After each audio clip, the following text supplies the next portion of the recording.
Wild Night in Chicago. Hey, this is Aurora, folks, in the Nocturnal. Hi, Aurora. Hey, how's everybody doing? We're doing great. How are you doing? I'm doing great over here. So let's get right into this. While there were a lot of musical numbers that had a comedic side to them, there were also a few that kind of touched on real relationship issues and showed vulnerability for the characters, especially in season 2. To both of you, was there a moment or a song that was particularly meaningful to you? I feel like most of the numbers, even the comedic ones, have some great meaning to them, and it's especially in the context of the journey that they're going through. But I do have a place in my heart for the closing number of the entire musical, because it does touch on things that people try to understand about each other, and how they work through their life together. And in a really practical way. I feel like Cinco was putting a lot of himself into that. You know what I mean? Oh, yeah. You know, like how people communicate, how they try to make their lives work together. Absolutely, absolutely. And Cecily, as both series star and producer of Schmigadoon, what sort of direction did you want to take your character Melissa in for season 2? Well, I sort of trust Cinco with all of that. I mean, he hasn't steered me wrong yet, but yeah, I was as excited to see the scripts as everyone else, I think, and excited to go on that journey. It's been amazing thus far. I can't wait for people to see it. And Keegan, you said that season 1 was the hardest acting job you've had in your career, mostly because you couldn't stop yourself from dancing along to the numbers, as your character Josh hates musicals. So were there any challenges in season 2 that you didn't see in season 1? Well, the one thing I got to do that was a lot of fun in season 2 was move around. I got to move around a little bit more, because as opposed to Josh standing there being like, oh boy, I hate this. I got to actually, he drank the Kool-Aid, so now he's into it. So I always like the fun challenge of the choreography and moving with the choreography and singing, and that was something I got to do this season, and I was really, really, really, really happy to do. I was thrilled that I was going to get to be more involved in that way. You didn't have to contain yourself. You could really didn't have to contain myself anymore. Right, exactly. Yeah. Perfect. And I gotta say, the comedic timing between your characters, Josh and Melissa, was so on point and hilarious. Was there ever a moment during filming where you guys just completely broke character? I would say all of them. Every time. Yeah, all it's of the so much moments. fun watching for me now. Watching with people, I'm like, oh, we were laughing there. Yeah. We just finished laughing. That made us laugh. Yeah. Absolutely. And I bet that just added to the film. I feel like the set was just a lot of fun. I feel like there's a lot of laughs on set. Like, can you describe what the energy was like on just like a typical day? Yeah, it's a very light energy on the set on this set of I should say a Schmigadoon. Now that we've done 2 of them, and really I have to say it all starts from the top. That starts from Cinco and our other executive producers, Andrew, and the fact that they're so happy to be there and so passionate about what we're doing, that it just trickles down to all the rest of us. And I have Cess with me, and I cannot ask for a better partner. Dream team. I adore you. I know we have. It's so much fun. It's like fun to even get to do this together after anything. Oh, absolutely. And I bet it was different this time around, because I know the first time you were filming, it was during the pandemic. So I know it's good to finally see someone a little bit freer without the mask and all the constrictions. So absolutely. Yeah. It was that. And then we also just got to do more together, just the storyline. We got to do more as a team, which was a lot of fun. Yeah, that was the big thing, is that we got to work. We're so kind of fractured and separated in the first season, and we get to be together in the second season. There's this real, this lovely kind of, what I think I've described it before. There's like a Butch and Sundance energy or dynamic that the teams together.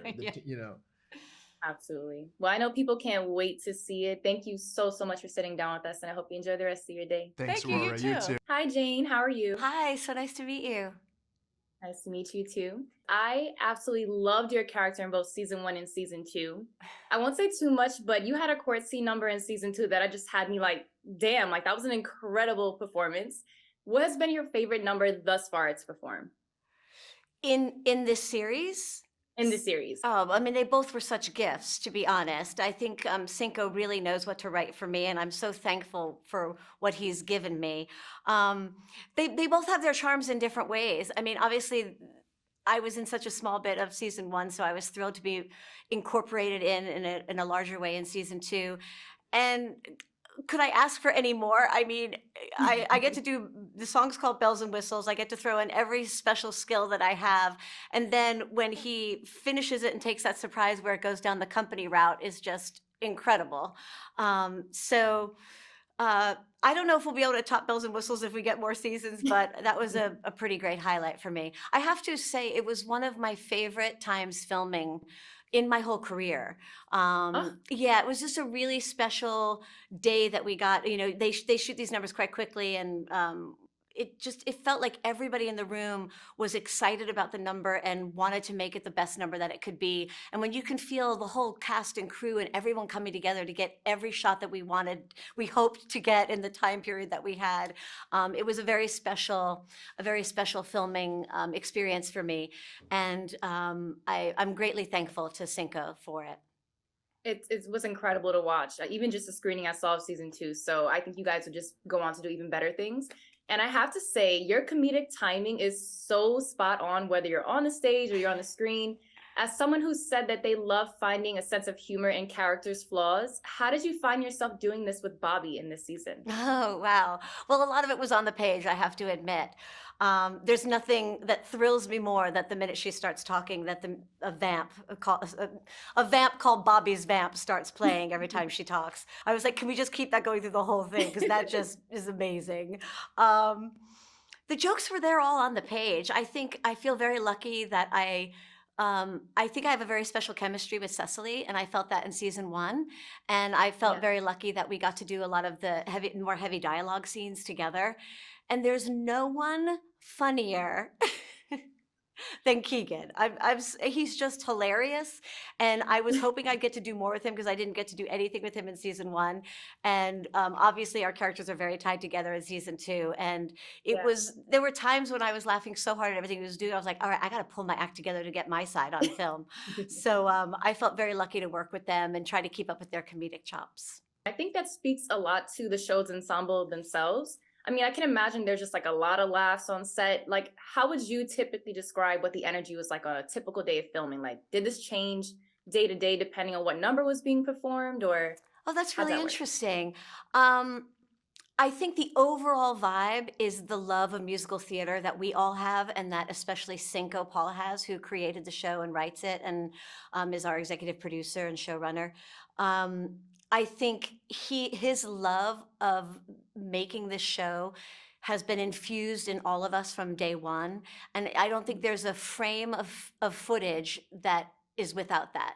Every moment is filled with love. And I think when we filmed the last number that all the characters come back to be in, called Happy Beginning, that is absolutely Cinco's heart, that song. And I think we were all very emotional and filled with the love. Even when you play like someone like Bobby Flanagan, you're like, oh, I guess she is a sucker for this too. Because it is a happy beginning for the characters, and especially for Josh and Melissa. Absolutely. I loved it. And just lastly, what would you say is your favorite sort of dimension to Bobby? Like, what is it that you thought you can bring to them personally? And what in the writing do you think makes them very like unique and interesting in a way? Oh, well, I love that she wore garters and stockings that showed every minute of every day, which is totally that time period, overtly using her sexuality, but also her brains, because when she has to do that final summation, to not getting married, there's absolutely shows that she does know what she's doing in a court of law. But her sly sense of humor, her no-nonsenseness, her extra confidence, they're all fun things that I don't necessarily display in a daily life, but I love to bring them out in characters. I know it's difficult to not get into spoilers, but for the both of you, of everything that you've shot thus far, what are you most excited to share with fans of the show? It's hard to say. I mean, we love our song. We love our song, but we're very much in love with everybody else's stuff too. I'm really excited for people to see Jane Krakowski's big number, Bells and Whistles. I think it's hilarious. And she's obviously a brilliant performer who can do anything, and then she does it. So that's what's so great about that, I think. That's the best description. She can do anything, and she She does does it. it. Yeah. Just does it, just like that. Yeah. I agree. And Jamie, I've read that you love to do both musical comedy and theater. So I imagine that Schmigadoon kind of landed in a nice space right in between the two. 100%. Was it just I'm- Sorry, go yeah. ahead. No. I was gonna ask, was it an immediate yes when you got the script? Oh yes, 100. Well, Cinco is a good friend. I know Cinco from since I did a voice for The Secret Life of Pets that Cinco wrote, and Cinco loved Jane the Virgin and my show, so we became really close friends. And he came to visit me on set many times on Jane the Virgin, so we became friends. And so he was generous and kind enough to write this part for me, and it was a dream. You know, it was a gift from the gods. I just love to be a part of the show. But you know, the most important thing I think about the show is that we genuinely and sincerely like each other and love each other as cast members, and of course productions and directors and showrunners. So it's just a love fest. To be on the set is just like a love fest, and that's the difference and what makes it so special. Besides their brilliant writing and their brilliant storytelling and all of that, but it's just that we are a big happy family, and that's very special. It's also nice, since we were in Vancouver for both seasons, Yeah. that we were able to use some Canadian actors, and then to see them from season 1 and then again in season 2 was just like, just like the fun of that experience. I don't know. I feel like it's like doing a show. It's literally like doing a theater show, because we're just happy to be together and do it together. And it's just great that Apple TV is letting us do it for a wider audience, I guess. Absolutely. And I think even people who aren't into musical theater can definitely get a kick out of the show, because it kind of has something for people who are into it and people who maybe not know too much about it. So I Right. think You it's know a that what great you're saying. blend. One of the best interviews I had on season 1 was this guy. There was like a hip guy, and he was like, "Dude, you cannot pay me to go and watch a theater show." And I really loved the show. I was laughing and having fun. So that speaks volumes of how broad the show is, and how it reaches every type of audience, not just the musical theater guys, but the general audience. Definitely. And I just want to ask, what was your favorite dimension to each character that you had in this particular season of Schmigadoon in Chicago? Well, after season 1, where I was very, very sweet, it was very nice to play somebody who was not sweet at all. In fact, kind of snarky and and also evil. I like evil, and I am somewhat evil in life. So it was just very easy, very tapping into what Zero evil. She's a sweetheart. No, I'm evil. No. I was not prepared for just how hilarious and witty some of these numbers would be. I was not. And they literally had me laughing out loud. So I can only imagine what that was like on set for everyone. To both of you, between filming season 1 and season 2, who do you feel broke the most during filming, and who was like the biggest jokester on set? That's a good question. Oh man. The thing is, I think like the two like most consistently hilarious people are Keegan and Cecily, and they are like steel trap doors. They just don't break. Yeah, they don't break. Yeah, that's the thing that's kind of not fair. It's not 'cause they're fair. so funny. I They won't break. break. Yeah. I break. I mean, Jaime's pretty. Jaime breaks. Jaime Jaime's breaks. Yeah, a lot. I think he breaks a lot. But even today, just seeing them today, they were already back to their old I know, those joke boys. around tricks. Yeah. Jaime and Keegan are in love. You Yeah, heard it yeah. here first. Mhm. I bet. I've heard Keegan is quite like the jokester on set, so I can only imagine. Yeah. Yeah, he's driving the ship for sure. And you have been quoted as saying that uncertainty is a true place of joy. So as this was your debut in a musical series, was there anything that you were maybe hesitant about doing before agreeing to do season 1? And if so, how has that changed going into season 2? I think that's really true. Uncertainty Yeah. is a huge place for joy. Yeah, I mean, I think I actually had quite a bit of experience of blending film and musical performances, so I wasn't too nervous. I think what really made me nervous was the incredible cast of people I was joining, because I am by far the least experienced in terms of like these are icons I'm working with. I mean, I knew who every single person was when I was joining, and I was like, I can't believe they're letting me in within 100 feet of these people. Like, don't they know I'm the Stalker fan? It was like very exciting. Well, it was excellent. The performance was amazing in both season 1 and season 2 for both of you. And to Aaron, what were you most excited for people to see for your performance as Topher this season? I think my wig probably. The wig was great. Stupid. No, I think. Listen, I've never gotten to. I've never gotten to play any of the parts that the show references, and I think that they're really, really fun, and they're really kind of they're a bit broader than some of the more realistic things that I tend to do. So I think the silliness and how kind of broad it gets, on top of looking like I look, which is a bit ridiculous, it was really, really fun, and I can't wait for people to see it. No, your wig was amazing. I was like, that is a great head of hair that they put on. That was a look. I got love to keep that. it, and I'm ready to play Bob Ross. No, I got Yes. to keep the wig. I'm ready to play Bob Ross, or to go as Halloween for Bob Ross. Bob Ross the musical. Yeah. I'm all for it. I'm here for it. Thanks. So absolutely. So leaving Schmigadoon in the 1940s, and we jumped right into the 70s in Chicago. To both of you, what kind of musical theater references or inspiration did you find yourself pulling from to develop your characters this season? I mean, I looked at Pippin and Godspell, specifically, also Hair, and then Jesus Christ Superstar, kind of at one moments on both parts of Judas and Jesus. So again, and Cinco does so beautifully pulling musical references for those. So I tried to listen to a lot of those songs just to kind of have them in my brain as we approach the season. My character is pretty true to the source material of Sally Bowles, but I actually found that there was a sort of especially in Liza's performance, there's like this kind of childlike innocence to her that I actually find it really hard to tap into that in myself. Like, I find it really easy to feign, but if I want it to be a real fully fledged human, I feel like you can't erase like some life experiences from your eyes sometimes.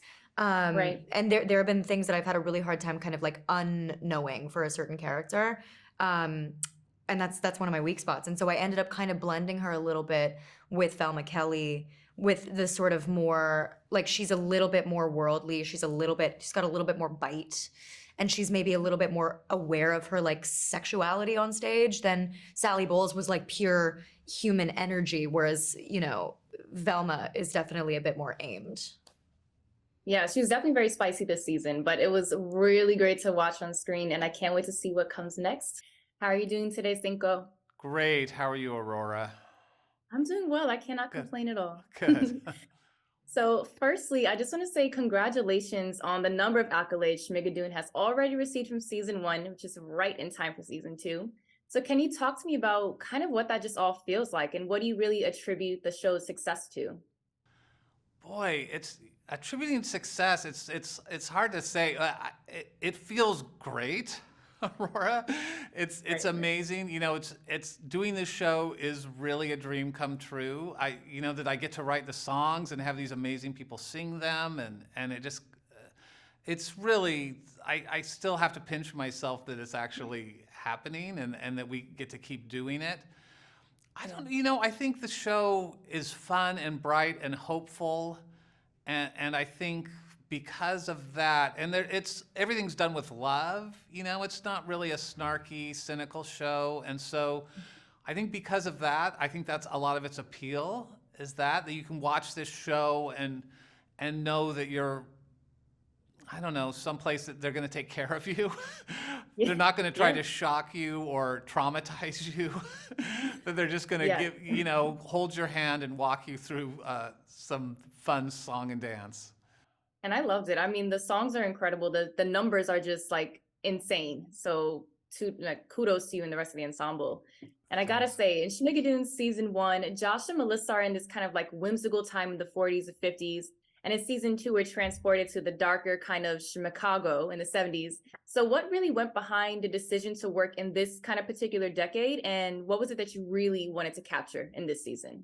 I'd always thought that the show, if we got multiple seasons, each season would be in a different era of musicals. Right. I didn't want to stay in the 40s and 50s. I felt in season 1, we explored that all that we needed to. And so when I knew we were going to get to do a season 2 and I started to dive into the 60s and 70s musicals, I mean, I'd already known they were dark, but it was really interesting to see, you know, how few of them had happy endings, or they'd have ambiguous endings. They just weren't comfortable. And there was no romance in those. You know, it was more about personal journeys or individual journeys. And so that really determined what I thought the journey should be for Josh and Melissa this season. Right? That so like they're as a couple now, they're fine, but they're just not finding the happiness that they think they ought to have in the real world. And so let's send them on a journey where they're in a very dark place and they can't leave until they make a happy ending. And so they have to sort of figure out, well, what does that mean?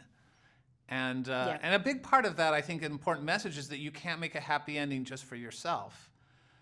You need to make it for everybody around you. That's really where you find happiness. I agree. And I think that's so relatable. And a lot of people can take a lot of that from the show and kind of incorporate that into their own lives as well. Especially now, we all need a little bit of happiness somewhere. We need it. We need it. And I can just imagine that there were just so many moving parts when it came to the creation of this musical series, between the dance numbers to like the witty monologues alone. But you really managed to kind of show like a depth of humanity in each character in particular. So how did you manage to really kind of develop these multi-layered characters? Yeah, that was really important to me because I didn't want it to be, I don't think of our show as a spoof or cartoony. You know, I mean, there are aspects of it that are kind of cartoony, I guess, but it was always really important to me that like Dove's character not just be a trope. You know, that there be a real beating heart in there. And she gave such an amazing performance that it helps to have the cast that we have. But it was always real. That was something I emphasized all the time, is like, these are real people. These are not cardboard cutouts for Cecily and Keegan to interact with. You know, they're real people. And especially this season, there are some dark backstories. You know, they're all struggling. They're all kind of experiencing trauma and trying to make their way in the world. And so it was really important to me. You know, there's a lot of fun musical numbers and a lot of comedy, but to like that their pain is real.